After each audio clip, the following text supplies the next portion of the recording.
É com grande satisfação que a Universidade Estadual de Campinas recebe a todos para a cerimônia de abertura do 30º Congresso de Iniciação Científica da Unicamp. Este encontro, promovido anualmente pela Pró-Reitoria de Pesquisa da Unicamp, é um espaço destinado à apresentação dos trabalhos de iniciação científica e tecnológica desenvolvidos por alunos bolsistas de diversos programas, órgãos fomentadores e voluntários. Nos 2 últimos anos, o evento foi adaptado e realizado no formato virtual devido à pandemia de Covid-19. E neste ano, em sua edição especial de 30 anos, ele volta a ser realizado presencialmente. O evento contou com a inscrição de 1.483 alunos de graduação da Unicamp e de outras instituições de ensino superior e estudantes do ensino médio através do programa PIBIC-EM. Serão realizadas palestras de temas relevantes e atuais da ciência e sessão pôsteres dos trabalhos de iniciação científica. Após o evento presencial, serão realizadas sessões virtuais entre os alunos pré-selecionados para concorrer ao prêmio PIBIC e membros do Comitê Assessor Representante do CNPq para avaliação dos referidos trabalhos. Nós convidamos para presidir a mesa o professor Dr. João Marcos Travassos Romano, pró-reitor de pesquisa da Universidade Estadual de Campinas, Unicamp.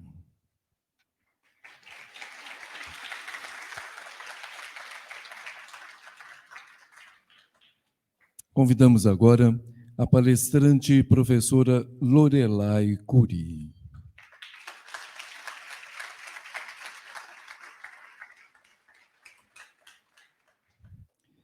Professora Lorelai Cury possui graduação em História pela Pontifícia Universidade Católica do Rio de Janeiro, mestrado em História pela Universidade Federal Fluminense e doutorado em História pela Escola de Altos Estudos e Ciências Sociais na França.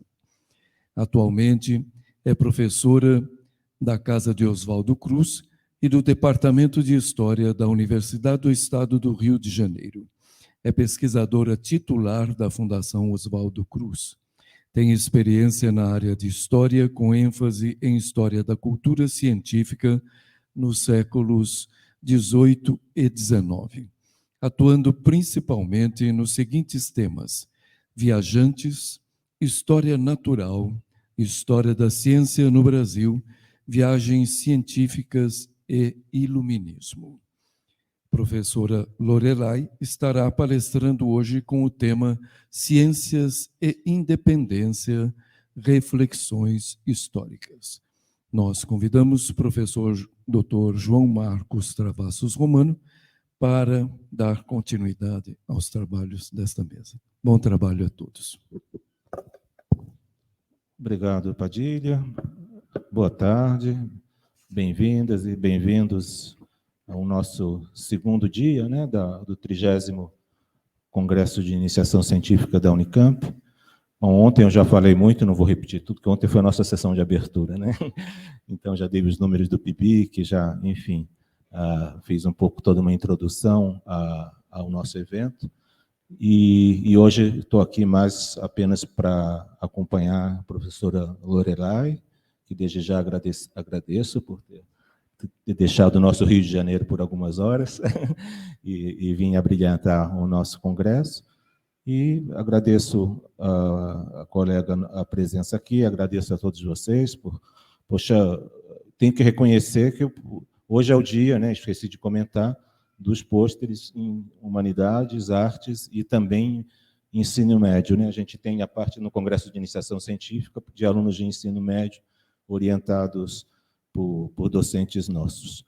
E tenho que reconhecer que vocês de Humanidades e Artes deram um banho aqui de presença nos alunos da minha área de exatas e tecnológicas. Então, de repente, tem também pessoal, espero, né, de exatas e tecnológicas e de bio assistindo aqui. Mas, enfim, obrigado aí pela presença de todos e todas. E, sem mais delongas, Lorelai, gostaria de te passar a palavra. Muito obrigado pela sua presença, pela palestra desse tema aí tão oportuno, né, para o nosso ano de bicentenário. E você tem quanto tempo? O tempo que você quiser, mas quando der 50 minutos eu te aviso. Obrigado. Estão me ouvindo bem? Sim, né? Queria agradecer imensamente ao professor Romano, ao professor Brock, pelo convite. É uma honra estar aqui. Eu acho, já disse a eles, eu acho a Unicamp a melhor universidade do Brasil, né? Eu acho que vocês têm muita sorte de estar aqui, né? E hoje a gente conversando, eu estava me lembrando que eu também comecei com iniciação científica, na época tive iniciação científica do CNPq, e assim foi muito importante, né, para a minha formação, e a gente já se sentir, né, nesse mundo, né, da pesquisa, do ensino, nesse mundo da universidade. Então, eu acho a iniciação científica assim, fundamental. Eu trouxe aqui assim um tema, né? Eu acho que quando os professores me convidaram, talvez eles quisessem que eu falasse de uma coisa assim um pouco mais descritiva, não sei, da história do Brasil, mas eu escolhi trazer umas reflexões, né, sobre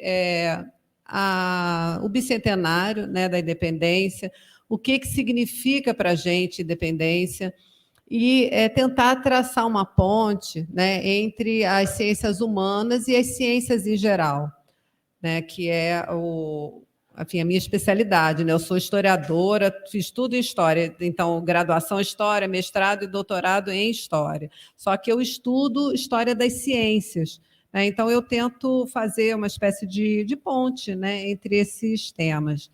Então, deixa eu pegar aqui o controle remoto. Deixa eu ver se eu consigo passar daqui, acho que sim, né, os slides. E eu queria discutir com vocês, né, algumas coisas assim, que, na verdade, são muito, digamos, atuais. Deixa eu ver se eu consigo passar aqui, vamos lá. Eu aponto para onde? Para qualquer lugar? Ótimo, a Unicamp é chique, então, né, porque tem lugares que você tem que ser para aquele lugar que você aponta, senão não troca o slide. Aqui eu queria conversar com vocês, então, sobre, antes de mais nada, né, sobre o que é pensar o bicentenário da independência, né, com ciência. Como é que a gente pode fazer essa mistura, né? Obrigada, gentil. Mais chique ainda, muito obrigada. Então, refletindo, né, sobre a independência, eu acho que todos vocês, a independência política do Brasil em 1822, todos nós de ciências humanas, a gente se pergunta assim, independência de quem, né, independência do quê? E a pergunta assim, básica para quem se preocupa com as ciências no Brasil, quem se preocupa com o desenvolvimento do conhecimento no Brasil, a gente se pergunta sobre a questão da soberania, né, e da autonomia. O que é soberania? É a capacidade, a possibilidade da gente definir por nós mesmos os nossos rumos, né? E no caso das ciências é isso, né? Você definir o que a gente considera, né, conhecimento científico válido e como a gente pode fazer esse conhecimento científico acontecer, se desenvolver de forma autônoma, que nós mesmos decidamos o que a gente quer, né? Então, esse é um tema assim, básico, né, a partir da independência, para a gente pensar sobre ciência. Um outro tema, digamos, absolutamente quente, né, e que me move muito e vai, de alguma forma, embasar o que eu estou falando aqui, é a questão do negacionismo e das fake news. Né? A gente que trabalha com história das ciências, a gente tem uma reflexão muito profunda, tenta ter, né? Eu tento de sempre, né, acompanhar o que as pessoas estão dizendo sobre isso, as reflexões dos colegas sobre essa questão, né? O que é a verdade? né? Como é que a gente pode dizer que uma coisa é falsa e outra é verdadeira? Né? Como é que a gente traça essa fronteira tênue? Porque, assim, logo no início, quando começaram umas fake news assim, meio desesperadas, a minha primeira reação foi o seguinte: gente, isso é verdade, pronto, acabou. Né? Agora, eu com, sei lá, 30 anos estudando História das Ciências, eu não poderia dizer uma coisa dessas. Né? Isso sai da emoção. Mas se a gente começa a pensar racionalmente, não é bem assim. Né? A gente sabe que como você diz se uma coisa é verdadeira ou não, ela é também algo que tem uma história, né? Que tem um convencimento, que tem que ser aceito pelas pessoas. Não adianta você dizer que uma coisa é verdadeira se as pessoas não a vivem como se fosse verdadeira. Então, eu vou pensar um pouco algumas coisas assim com vocês em relação a isso, mas assim, qual é a minha preocupação? Minha preocupação básica é que vocês saindo daqui, nós somos o porta-vozes das ciências no Brasil. Então, a gente tem que entender algumas coisas. Primeiro, que é completamente diferente a gente ter uma divergência interpretativa sobre alguma coisa. Isso é fundamental, a divergência de opiniões, mas assim baseadas nas evidências, né, e baseadas em interpretações que, de alguma forma, se mantêm. Né? Isso é salutar, ou seja, é saudável para qualquer ciência você ter debates no interior dela. Outra coisa é o achismo, a fake news, o negacionismo, são opiniões que não são embasadas, né, em alguma coisa que a gente pode chamar de evidências. Né? Mas, assim, muitas vezes não é claro, né, o que são as evidências, porque, às vezes, a frase que o negacionista diz, ela aparentemente é super científica. Né? Então, cabe a nós, especialistas, identificarmos aquilo que efetivamente é baseado em pesquisa daquilo que não é, daquilo que é só o achismo. E não é fácil, a gente sabe disso, porque os negacionistas argumentam muito bem, só que é uma argumentação, digamos, meio vazia. Né? E cabe a nós ter uma argumentação efetivamente plena. Né? Então, são essas questões, né, que me movem aqui, além do seguinte: eu tenho, às vezes, assim, receio, né, de ficar falando sobre história das ciências e as pessoas acharem que eu estou fazendo alguma crítica à ciência, no sentido de que ela não tem que ser priorizada, e é exatamente o contrário. Né? A gente só vai ter soberania, a gente só vai conseguir ter um pleno desenvolvimento da nossa nação, do nosso povo, dos nossos animais, das nossas plantas, né, do nosso universo aqui, se a gente tiver uma coisa chamada investimento. Sem investimento em vocês, né, nas pessoas e na infraestrutura, né, que nos permita produzir conhecimento de qualidade, né, a gente não vai para frente. Né? Então, eu acho assim, que o ponto básico é esse, meu, né, dessa defesa da nossa ciência.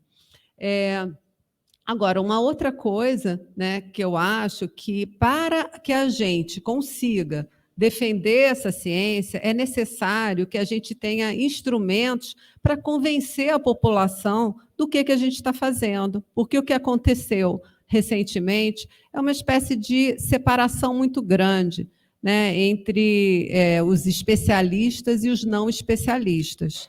A gente vive num mundo que às vezes a gente tem até uma sensação, ai, que gente, pelo amor de Deus, como uma pessoa não entende isso? Você nem se dá o luxo de responder, porque você acha aquela pessoa assim completamente, as opiniões estapafúrdias. Mas é aí que a gente tem que entrar. Né? A gente não pode ter essa postura. Né, a gente tem que entender que a gente só pode estar aqui porque a sociedade, né, quer que a gente esteja aqui e que a gente faz algum trabalho digamos, de relevância. Então, Eu queria falar agora mais propriamente da minha pesquisa, né? Eu queria falar sobre 5 temas muito rapidamente e vou me deter mais nesses 2 últimos. O primeiro tema, que é modos de conhecimento, né? Eu queria dizer o seguinte, que a gente tem várias maneiras de conhecer o mundo. Uma delas, ou algumas delas, são as ciências que a gente tem na universidade. A gente tem vários ramos da ciência. Mas, assim, para mim é muito claro que conhecimento não é sinônimo de ciência. Existem várias formas de conhecer o mundo, várias formas de conhecer o mundo. Né? E essas formas de conhecer o mundo, elas têm tanta legitimidade quanto as nossas. Né? Então, uma coisa não deve excluir a outra. A gente pode conviver com várias formas de conhecimento do mundo. Aqui eu trouxe um exemplo, né, de etnoastronomia, né, do indígena do Brasil, né, um mapa celeste. Tirado de um artigo científico, mas só como exemplo, né, de um tipo de conhecimento, né, sobre o cosmos, né, que existe e é legítimo, é tão legítimo quanto a astronomia, e são coisas distintas, né, são saberes distintos que podem conviver. Né? Os nossos saberes, né, universitários, acadêmicos, eles não precisam ser exclusivos, e não são, mesmo que a gente quisesse. Um outro questão, né, que eu coloquei lá, se é ciência ou cienciais. Mesmo dentro da Unicamp, dentro das universidades em geral, a gente tem não apenas assim, ciências humanas e não humanas, ou exatas, humanas e biológicas, nessas grandes divisões, não apenas isso, mas se a gente for pegar dentro das exatas, ou mesmo dentro das biológicas, ou dentro das humanas, a gente tem disciplinas muito diferentes, métodos de trabalho muito diferentes. Então, assim, uma das propostas, né, é que a gente não fale a ciência no singular, a gente fale as ciências no plural. E, assim, nós que estudamos história das ciências, né, a gente tem uma tendência historiográfica atual de dizer que não existe, que essa ideia de que existe um método científico que foi criado no século XVII, na chamada Revolução Científica, por Galileu e não sei quem, a gente acha isso uma falácia. Ou seja, não é verdade que exista apenas um método científico. Existem métodos científicos, são disciplinas baseadas em especialistas, né, com métodos bastante diversos. Se você for pegar medicina e física, por exemplo, ou, sei lá, arquitetura, história e que mais? História e geologia. Claro que existem conversas entre esses campos, mas os métodos não são idênticos. Então, a proposta é que a gente fale em ciências no plural. Um outro ponto, né, que eu acho assim, fundamental, que a gente já é um pressuposto do nosso trabalho, é que toda ciência e todo conhecimento é sempre coletivo. Essa ideia de que existe um cientista muito brilhante, muito diferente dos outros, e que essa pessoa é responsável por uma descoberta incrível da humanidade, isso também a gente não trabalha com esse pressuposto. Né? As ciências são coletivas, porque elas são feitas por muitas pessoas ao mesmo tempo, não só em laboratórios, na universidade, no trabalho de campo, mas porque a gente já entra na ciência aprendendo por meio de manuais, por meio de livros que foram escritos por algumas pessoas. Essas pessoas que escreveram esses manuais pelos quais a gente estuda, pegaram de vários artigos científicos. O manual não é feito da cabeça do autor, né? Ele pega de vários lugares. Então, já desde criança, e desde a nossa iniciação científica, a gente já começa aprendendo com alguém, né? Não só com alguém, mas de várias formas. Né? Internet, sala de aula, livros, né? Conversas, etc. Então, é sempre uma construção coletiva. Algumas ciências a gente pode ver mais claramente, né, esse aspecto coletivo, em outras menos. Né? Então, por exemplo, sei lá, na botânica, que é uma ciência que eu estudo mais. É obviamente coletivo, não só por todos esses aspectos que eu coloquei, mas, por exemplo, no trabalho de campo, de coleta, né, de reconhecimento de vegetais, etc. Sempre tem a participação de várias outras pessoas, inclusive algumas que aparentemente não teriam nada a ver com a botânica. Mas isso inclui todas as ciências. Um outro aspecto, né, sobre o qual eu reflito é uma reflexão sobre o que alguns chamam de circulação e que veio, de alguma forma, dialogar com o debate que pensa, né, a relação entre centro e periferia. O Brasil, em vários aspectos, ele é, digamos, periférico em algumas áreas, né, em relação, digamos, a algumas áreas científicas, né? Mas é muito comum a gente ouvir, na área de história, por exemplo, que a ciência que a gente herdou, digamos, do século XIX é uma ciência europeia, né? Ou que a ciência é uma ciência que veio dos Estados Unidos, ou ocidental, né? O que isso quer dizer? Alguns autores, né, e tem um autor que nós, lá da Fiocruz, da casa de Oswaldo Cruz, né, dentro da Fiocruz, a gente usa bastante, que é um indiano chamado Kapil Raj. Né? O Kapil Raj, ele insiste muito na ideia de circulação. O que ele quer dizer com isso? Que a ciência, as ciências, né, qualquer que seja ela, física, química, etc., ela não nasce em um lugar específico, ela é fruto de troca e de circulação. Então, ele tem vários estudos, né, sobre, por exemplo, cartografia. Né, ele fala assim, de que forma a cartografia, a arte de fazer mapas, né, inglesa, ela é totalmente devedora, ela foi feita em conjunto com os cartógrafos e a cartografia indiana. Então, você não pode dizer assim que a cartografia ela é inglesa e foi difundida para o resto do mundo. Então, o Kapil Raj ele tem uma espécie de batalha, né, de cruzada contra a ideia que ele chama de difusionismo. Né? O que é o difusionismo? Que diz que as ciências nasceram na Europa e se difundiram pelo mundo. Né? O que ele fala é o seguinte, o local da ciência não é a Europa, o local é o local das trocas, onde há troca, há produção de conhecimento. Né? Porém, eu concordo totalmente, né?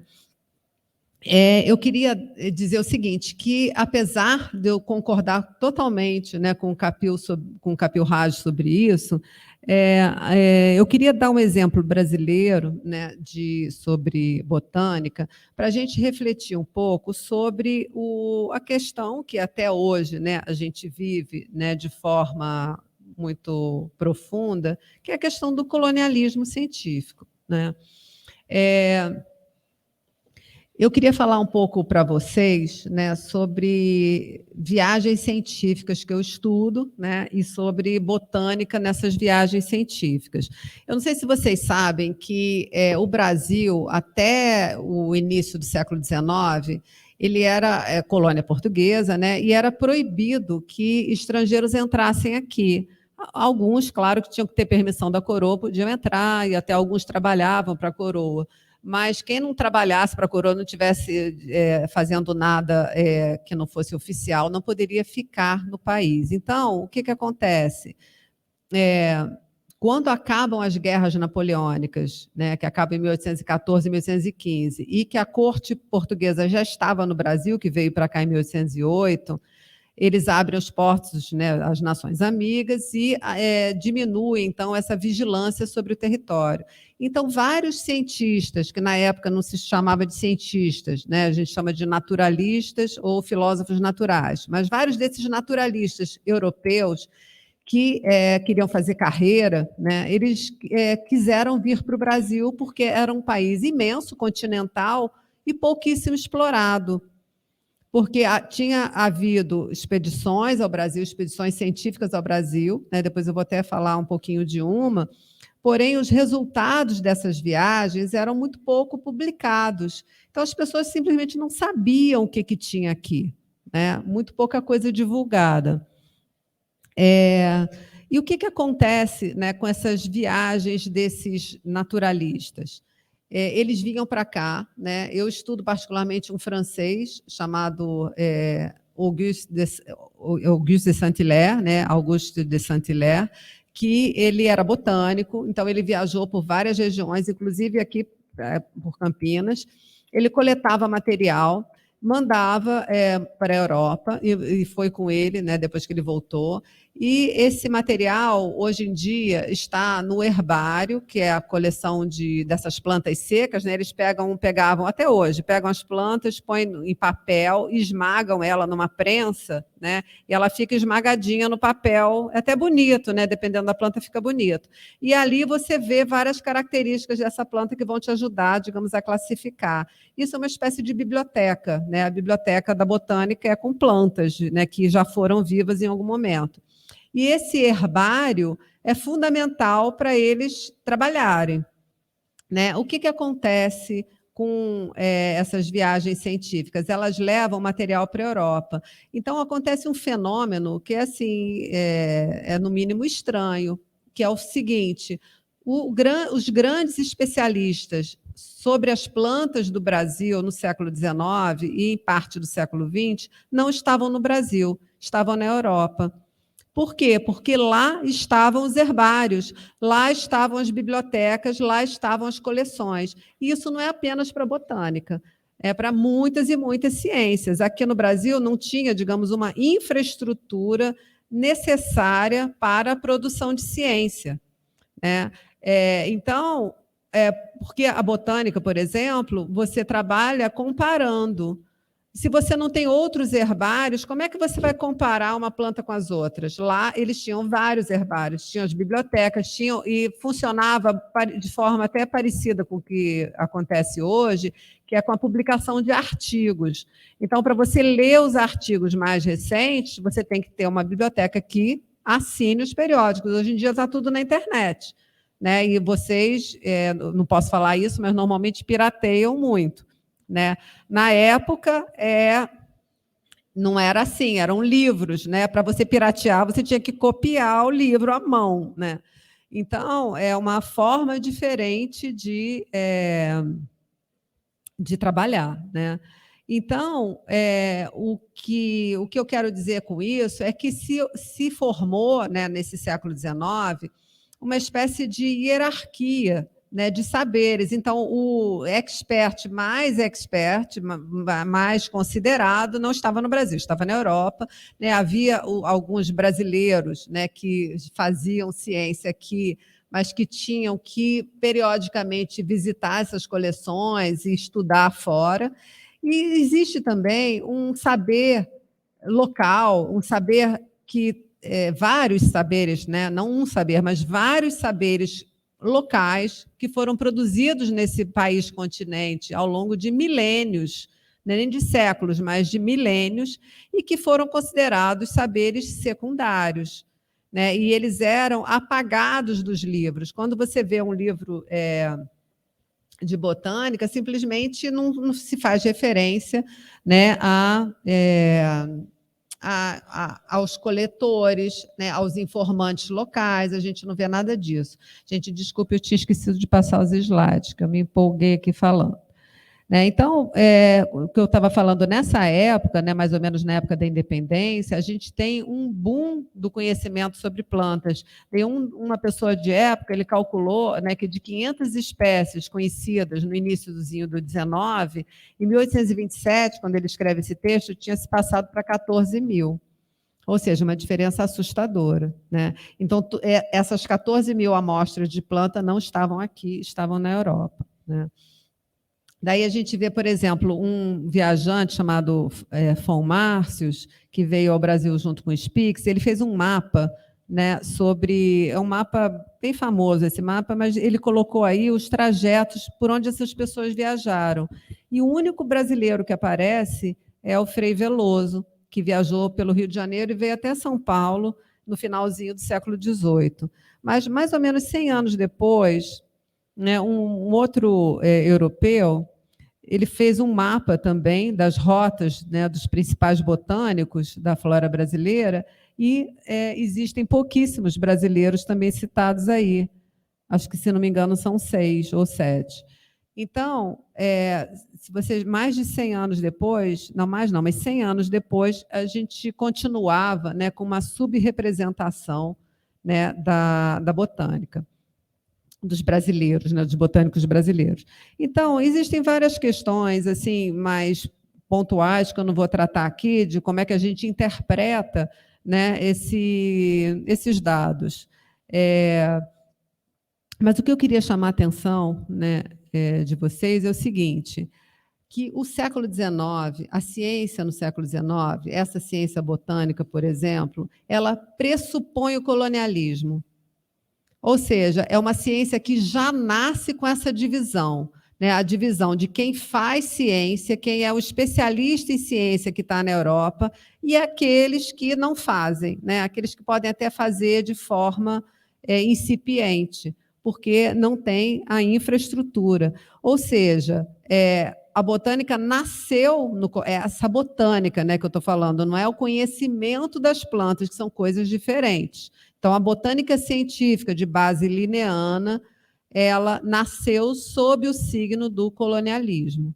Então, o que acontece, né? Hoje em dia, a gente tem essa divisão em várias ciências, né? Não apenas na botânica. O colonialismo científico continua. Né? Então, quais são as maneiras, né, da gente pensar numa superação disso? Financiamento, investimento e, a meu ver, né, escolher algumas áreas em que a gente possa competir, né, e desenvolver melhor. Mas outra coisa, né, que eu acredito é que a gente tem que entender que, quando a gente faz um estudo científico de especialista, a gente faz escolhas também. As ciências, elas não são neutras, e outra coisa, elas não são sempre iguais, elas se transformam. E cabe a nós transformar também as ciências que nós fazemos. Né? As ciências, elas têm história também, elas não são exatamente a mesma coisa desde sempre. Né? E eu tenho certeza que, se a gente fosse está criando, né, um saber sobre a natureza no século XXI, esse saber não pode ser colonial. Né? Ele tem que ser mais plural. Né? E eu acho que a gente está caminhando, né, nessa direção. O outro ponto, né, eu não sei quanto tempo eu ainda tenho, mas que eu vou desenvolver um pouquinho, né? Tá, ainda tenho um pouquinho, dá tempo. Então, que eu queria desenvolver com vocês é um outro exemplo, né, de produção, né, de ciência no Brasil, e que chama a atenção por um aspecto específico também das ciências, né, que eu estou chamando de modelo destrutivo, e que vocês vão entender o que eu estou falando daqui a pouco. Então, o exemplo que eu vou dar, né, é do Alexandre Rodrigues Ferreira, que é um baiano, ele nasceu no Brasil, foi estudar em Portugal, né, em Coimbra, e volta ao Brasil e faz essa grande expedição pela Amazônia, entre 1783 e 1792, também um pedaço do Mato Grosso. Né? O Alexandre Rodrigues Ferreira, então, ele depois volta para Portugal e leva os herbários dele, leva as coleções para Portugal, e quando as tropas de Napoleão invadem Portugal, levam o herbário do Alexandre Rodrigues Ferreira para Paris. O herbário do Alexandre Rodrigues Ferreira está no Museu de História Natural de Paris hoje em dia, para vocês verem como era relevante. Para a gente, hoje em dia, você olha assim, aquele bando de planta seca, acha esquisito, ainda mais o pessoal da história. Mas, na época, era assim, valiosíssimo, era assim, uma coisa importante para ser roubada. Né? Sabem que as tropas de Napoleão roubavam museus, bibliotecas, etc., quando iam entrando, né, nos países. Então, em Portugal foi a mesma coisa.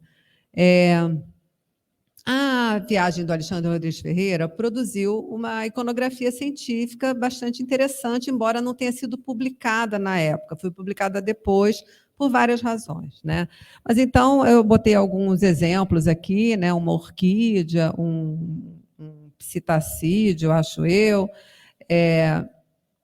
e eles produziam também esse tipo de imagem, né, que iria virar uma gravura para um livro. Foi publicada esse númerozinho de página, porque foi publicada recentemente, no final do século XX, se não me engano, ou início do XXI, provavelmente, já não me lembro a data, mas pela Biblioteca Nacional, né, uma coisa recente. Mas, na época, eles tinham feito uma espécie de gravurinha para ser publicada e nunca foi. Então, eles botavam também esses bichos assim nessa posição, né, de... um hábito, né, que eles teriam, né, o macaquinho comendo banana, né? Agora eu vou mostrar umas imagens, daí eu peço até desculpas para alguns mais sensíveis. Eu tô numa fase sensível, tá? Então, para mim, qualquer coisa que envolva sofrimento animal, eu estou meio sensível, bastante sensível. Mas então, nessa expedição, nessa produção de imagens da expedição, eles mostram esse tipo de animal, assim, essa ave, né, morta, né, esticadinha, com sangue. Essa outra também. Vários, tá? Não botei todos. Essa aqui, ela não tem exatamente, né, um ferimento, mas assim mostra como ela foi amarrada, provavelmente para poder ser pintada, né? E o que é bastante interessante é que na iconografia publicada em livros dessa época, a gente não vê nada disso, tá? Eu nunca tinha visto isso em iconografia nenhuma de livro científico de época. Aqui também um macaquinho amarrado, né? Desse mostra um pouco assim como que o bicho estava na hora que o pintor foi lá e pintou, né? E essa aqui que para mim é a mais horrível, né? É uma espécie de raposinha, sei lá, né? Sem pata, né? Isso é assim, são as marcas, então, né? Deixa eu tirar essa daí e deixar o do macaquinho. São as marcas da caça. Né, para você pintar um animal, para você levar o animal para a Europa, você mata ele. Né? Então, você mata com espingarda, né, com chumbo. Daí tem toda uma discussão, que eu não vou entrar aqui, de vários naturalistas que vieram para o Brasil e que começaram a usar, por exemplo, zarabatana para caçar, porque estragava menos a pele, né, deixava a pele mais intacta. Então, tem também, alguns adotaram técnicas locais, né, de caça, para poder levar o animal de alguma forma mais inteiro, né, para a Europa. Daí, aqui é uma imagem de um livro de época, num livro mais ou menos da mesma época, aparece assim, um lobo, né, depois uma paisagenzinha ali no final, né. Aqui eu vou botar, assim, botei umas aves muito bonitas, né. Agora, essas aves muito bonitas, elas não estavam no galho esperando, posando, esperando para alguém pintar, concordam? Elas foram mortas em algum momento. Então, aqui eu botei assim como é que ficam as aves no museu. Né? A primeira vez que eu vi as aves no Museu Nacional, eu levei um choque, porque era uma gavetinha daquelas, parecia um necrotério. Eu sabia, mas não sabia. Sabe quando você sabe, mas não presta muita atenção? Eu fiquei assim, gente, os passarinhos durinhos assim, né? E só que nas exposições dos museus, né, eles normalmente ficam mais assim, né? Eles pegam o bicho, empalham, taxidermizam, põem olhos de vidro. Você põe o bicho numa posição viva, né? Como se ele estivesse vivo. Então, já caminhando para uma espécie de conclusão, né, eu queria mostrar, não que não estou dizendo aqui que as pessoas têm que deixar de fazer zoologia ou que não pode fazer botânica porque a botânica é colonial. Não é exatamente isso que eu estou dizendo. Né? O que eu estou dizendo é que a gente, quando vê uma ciência em ação, a gente esquece muitas coisas. A gente esquece que muitas coisas foram apagadas daquilo que a gente está vendo. Então, por exemplo, nesse caso dos livros de ciência ilustrados, é muito claro que teve uma violência ali contida que foi apagada. A gente não vê, né, os animais como eles estavam quando o pintor pintou, né? Outras coisas apagadas, quem coletou, como é que foi? Lembra que eu falei que a ciência é coletiva? No livro, a gente não vê que a ciência foi feita com muitas mãos.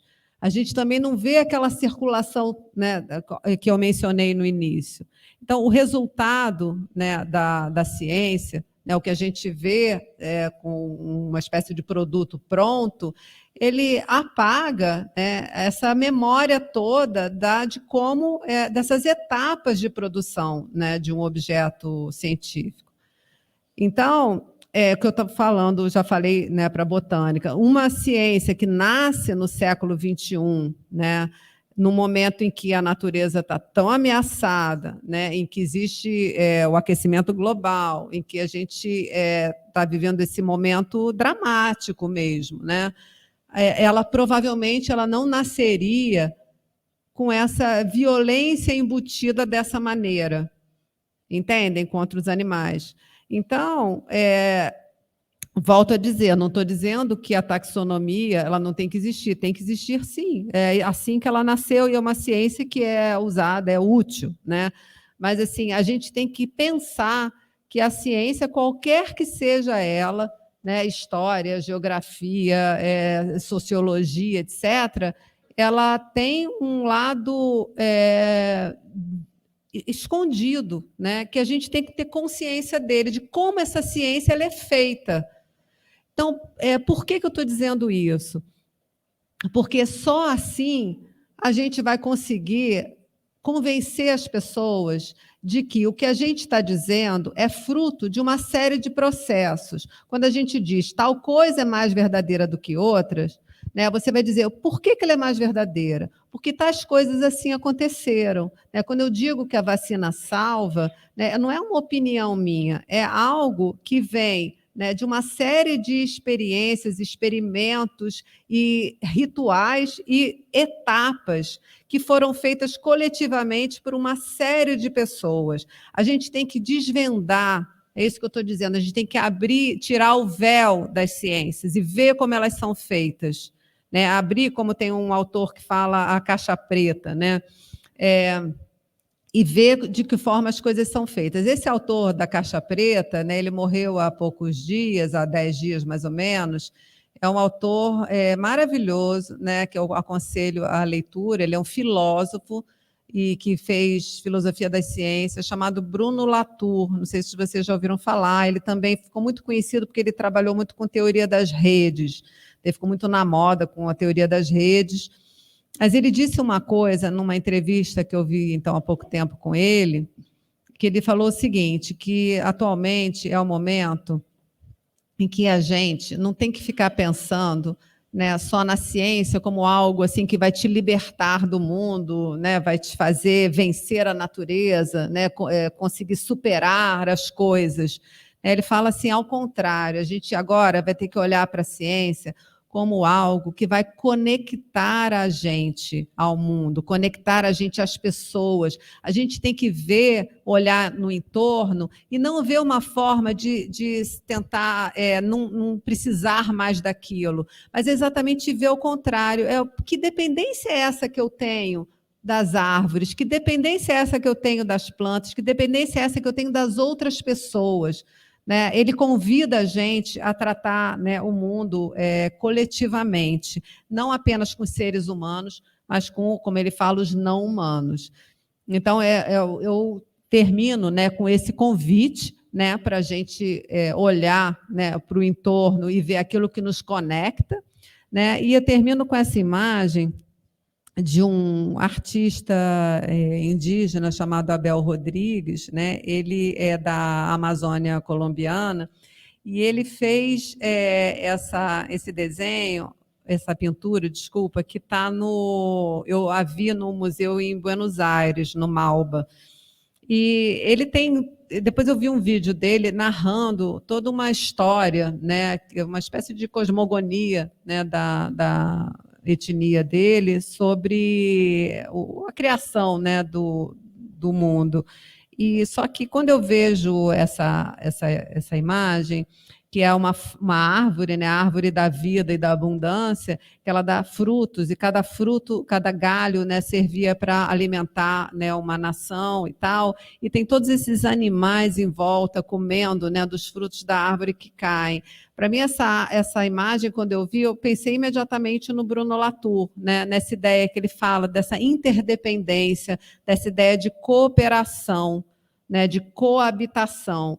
E eu acho, né, gente, que nós, né, cientistas das áreas de humanas e das áreas de não humanas, a gente tem que pensar, né, o mundo em termos disso, de interdependência, de cooperação e de coabitação. E é isso, gente. Obrigada.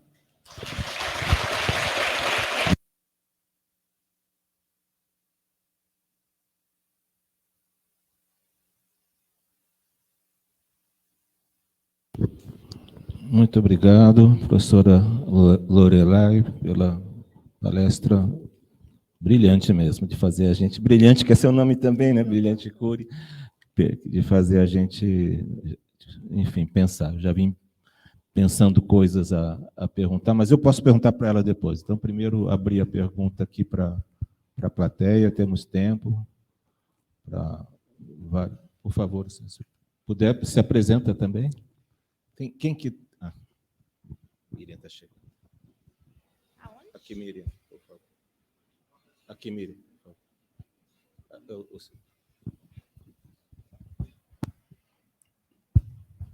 Boa tarde, professora. Meu nome é Walker, eu sou cientista social e doutor em ciências pela Faculdade de Ciências Médicas aqui da Unicamp. A última imagem, acho que é uma imagem muito expressiva mesmo, e eu tenho uma preocupação, é um incômodo que eu tenho, um incômodo científico, que a produção científica, ela acaba, de alguma maneira, ficando muito restrita aos muros da própria universidade. Então, ela chega para a população, de um modo geral, muito fragmentada, anuviada, e a população, de modo geral, não consegue reconhecer essa produção científica que a gente faz com tanto trabalho. E, no contexto atual, quando a ciência é colocada em voga, é questionada pela população por não entender métodos científicos, a eficiência que a ciência tem, eu fico pensando como nós, que somos produtores de conhecimento, qual é o nosso papel para tornar essa ciência mais palpável, né? O que nós temos aqui hoje, o ensino médio fazendo iniciação científica, né? Eu vejo uma maneira da ciência extrapolar os muros da universidade, mas eu acho que quando é questionado, por exemplo, a vacina que foi colocado pela própria professora, a gente vê que há um distanciamento muito grande da população para a ciência. Então, eu queria saber da professora o que é que nós podemos fazer para que essa ciência seja essa árvore aí tão frondosa e que ela consiga chegar na população de modo geral.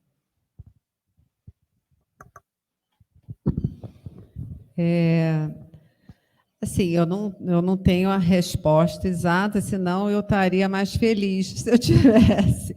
Mas eu acredito, né, que exatamente, em vez de... Eu acho que, não sei se você estava desde o início, quando eu falei que a minha primeira reação com os fake news, não sei o quê, era um pouco assim, é verdade, acabou. Né? A gente não pode ter essa reação, não é verdade, acabou. Exatamente, a gente tem que, primeiro, ter consciência disso que eu falei, que a ciência não é só de um grupinho, né, que aquilo ali é social, né, foi socialmente construído, foi socialmente possível aquilo. Então, nós também temos direito, né, àquela tecnologia, né, àquela formulação teórica, também faz parte de nós, porque nós somos parte também desse mundo.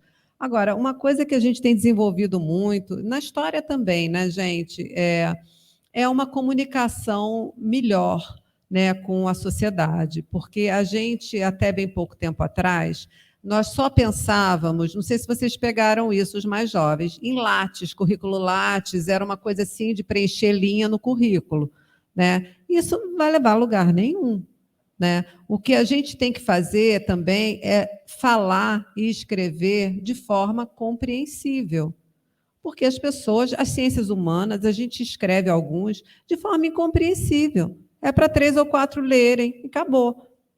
Isso não é ciência pública, né? É uma ciência privada, né?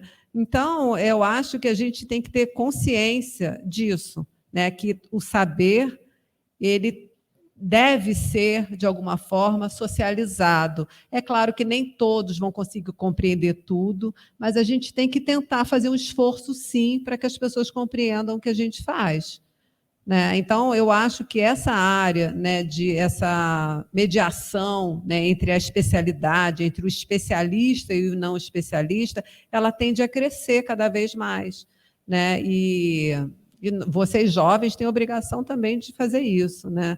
E muitas vezes o estudante pode cumprir também esse papel, até porque está aprendendo, né? Então, é muito interessante, eu acho, esse campo imenso que a gente tem pela frente, né, não só internamente as nossas áreas, de tornar, né, a ciência, primeiro, mais compreensível, né, mas de fazer uma mediação com outras áreas e com a população de forma mais geral. Mas eu acho que tudo isso passa também por uma reflexão sobre o que é a ciência, né? As nossas ciências. Muito bem. Outras perguntas? Acho que tem.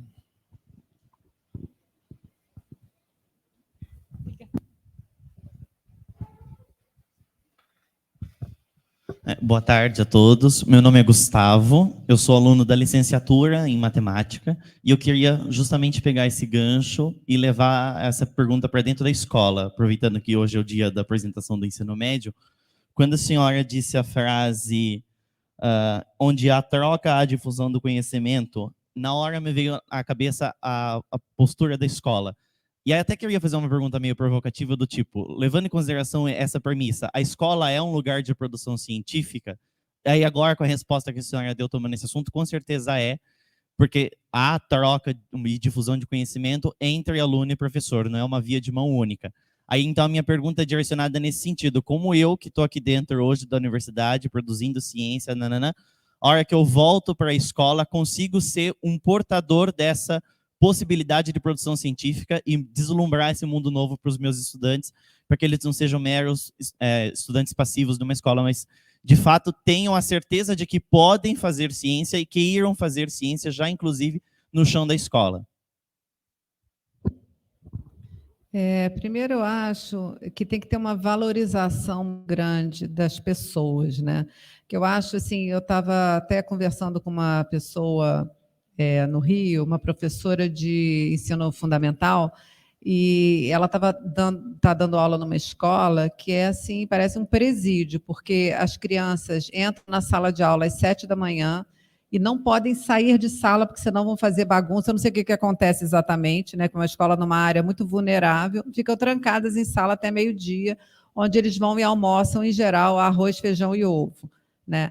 Quer dizer, enquanto a gente tratar, né, as nossas crianças assim, a gente não consegue ver nelas, né, os cientistas e produtores de conhecimento, né?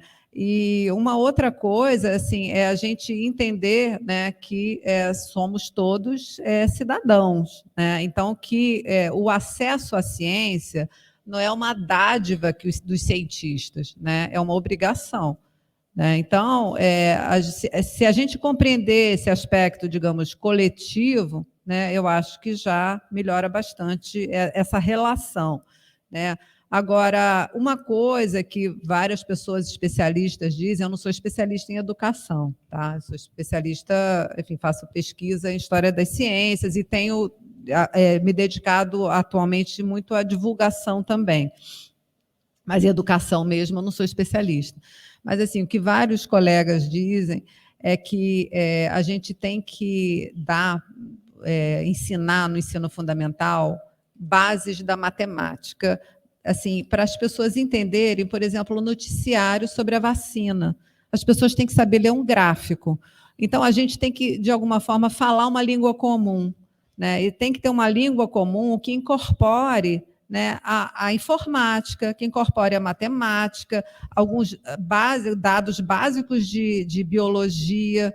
Por isso que a gente faz ensino como é que é? Fundamental, né? Para a gente não ser alienado. A gente não pode ser alienado em relação ao que ocorre na sociedade. Então, eu acho que o ensino tem que dar esses elementos para a gente conversar, né? Então, aprender a ler um gráfico, o que é um vírus, né? Como é que ele se reproduz, coisas assim, para a gente poder dizer, explicar o que a gente está pensando, né? Para a gente, por exemplo, essas medidas sanitárias se tornarem mais efetivas, né? Então, isso tem que ter um casamento aí, né, entre o especialista e a escola.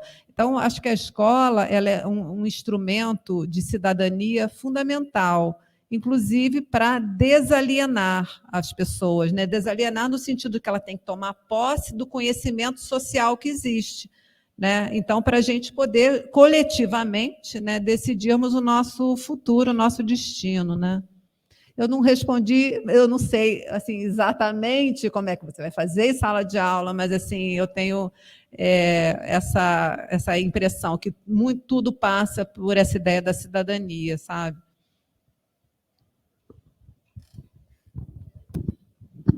Excelente. Outras questões? Temos um tempinho ainda, pessoal, até os pôsteres.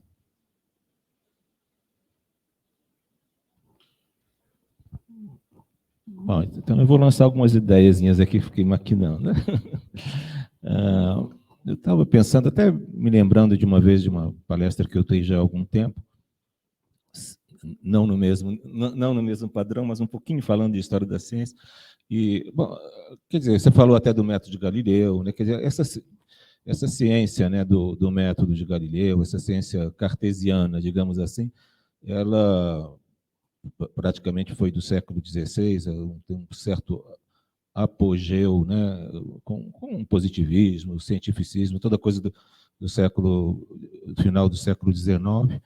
Mas o que eu ia dizer é o seguinte: essa ciência e foi importante ter sido, e eventualmente continuar sendo, uma ciência extremamente investigativa, né? Algo, me explicando, algo que tenha, aí dramatizando um pouquinho, algo que vê a natureza quase que como um inimigo a vencer, né? Como um enigma a decifrar. E ao ver a natureza como um enigma a decifrar, ela acaba tendo, mesmo que não intencionalmente, um certo componente destrutivo, né? Teve algumas reações. Na própria Primeira Guerra Mundial provocou um movimento anti-ciência, né? É uma ciência que nos levou a nos matarmos dessa maneira. Então, né, mas enfim, mas depois se voltou toda a coisa da tecnologia. Mas você falou, né, citando também o Latour, né, dessa coisa da associativa. Você usou o termo a cooperação, a interdependência, né, essa conexão. A conexão foi o tema que eu queria lembrar. E eu também me lembrei nessa discussão, quer dizer, se não seria possível, né, junto com essa ideia da conexão, uma espécie de solidariedade, né, entre as pessoas e com a natureza, uma ciência menos investigativa e mais contemplativa da natureza, né, uma ciência que observe a natureza não mais como algo a ser quase que decifrado, mas algo a ser, claro, não é que vai ficar numa coisa vaga e que não gere coisas importantes como a vacina e tudo mais, senão a gente risca de ir para o outro extremo. Mas algo mais amigo, assim, algo que nos ajudando uma compreensão mais profunda, né, do que é o mundo, do que são os animais, do que são, enfim, as plantas, o que for, e o próprio ser humano, nos leve a sem impedir um progresso científico e até tecnológico, a uma vida de mais harmonia, né? Não sei se enfim, uma consideração com uma pergunta, se você vê conexão um pouco com essa ideia, né, de uma certa espírito contemplativo com isso que o Latour falava de conexão. Não, eu acho essa pergunta ótima. Inclusive, eu estava conversando outro dia com umas pessoas e me lembrei de um livro, de um artigo, aliás, que eu li há algum tempo, de uma pessoa chamada Caroline Merchant, e ela estudava o Francis Bacon, que é considerado um dos pais, né, da ciência moderna, e ela analisava as palavras que o Francis Bacon usava para falar da relação dele com a natureza. E as palavras que ele usava eram bem próximas das palavras da Inquisição, e principalmente da relação da Inquisição com as mulheres. Então, por exemplo, ele falava assim, extrair da natureza os seus segredos. É como se a natureza não quisesse contar os segredos e coubesse ao cientista extrair a força da natureza, os seus segredos. Então, é bem interessante essa reflexão, porque mostra um pouco aquilo que eu falei, né, dessa espécie de violência intrínseca ao pensamento, à ação científica, não só ao pensamento, né, mas assim, a forma como a ciência se deu. Então, a natureza é algo fora de nós e não em nós, né? Então, acho que hoje em dia, século XXI, né, a gente não se vê como fora da natureza, né? A gente se vê como na natureza. Então, acho que isso mudou muito, né? Então, é o momento da gente também fazer uma reflexão sobre isso, né? Sobre qual é essa relação que a gente pode ter com a natureza, não só de contemplação, mas assim, de cooperação mesmo, né? De considerar a natureza como um agente ativo, não só como algo passivo a ser, digamos, explorado. A própria palavra exploração, ela também é uma palavra forte, né? Então, eu acho que essa reflexão que você está fazendo, com certeza, é uma reflexão que a gente faz bastante, né, em relação ao que seria essa divisão, né, básica entre homem e natureza. Será o homem já é bom, né? Homem e natureza, então já são dois polos. Primeiro que homem é entre aspas, né? E natureza também, né? Então esse binômio clássico já hoje em dia no século XXI não faz muito sentido, né? Esse filósofo Bruno Latour também ele pensa bastante sobre isso, mas vários outros, né? Essa ideia, né, de como que a gente pode considerar a natureza como agente, né, e não como alguma coisa passiva esperando a gente explorá-la, né?